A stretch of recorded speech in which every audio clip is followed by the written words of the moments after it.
The movement of Nairobi dwellers to rural areas reduced to a trickle on the eve of Christmas, with public transport sector operators noting a reduction in the number of travellers.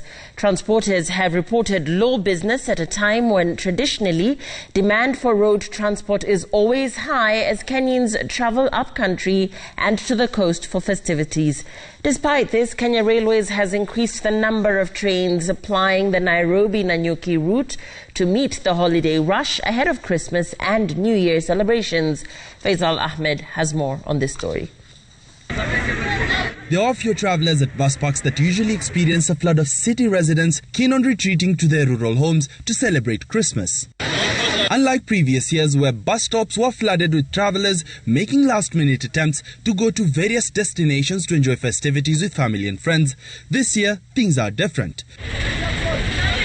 The number of travellers has dropped drastically. Bus fares have also remained comparatively on the lower side, with slight increases to cater for seats that are left to ensure social distancing. This unlike other years where bus fare spikes are experienced during the Christmas season. Of course, fare may increase, but at least not thrift to consider.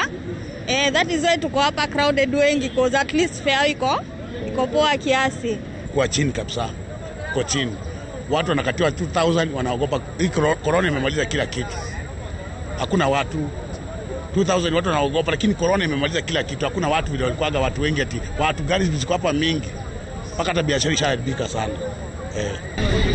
A huge number of city dwellers are also said to have left the city after losing jobs due to the pandemic. Companies started shedding jobs on the onset of the pandemic in March. Hawakutravel, watu walisha travel hii mwaka yote wakitravel. Wanafunzi na watu kwa to respect wanafunzi vile wanafunzi. Maybe wanafunzi wakifungua ndio maybe inaweza juu watu gari inabeba watu 30, watu 38, watu 26 kama hizo basi ndogo. Traditionally, bus parks such as the famous Matatu country bus would have commotions during this period as city dwellers scramble for transport to different parts of the country.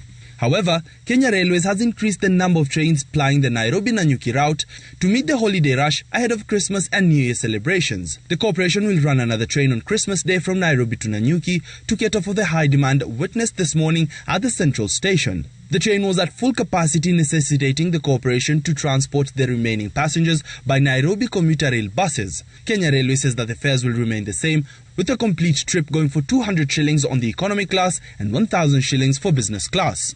Comparing this to previous years, the Matatu country bus is usually filled by travellers trying to make it up country to beat the last-minute rush to enjoy Christmas with family and friends. However, this year, the situation has changed due to the harsh economic environment and the COVID-19 pandemic.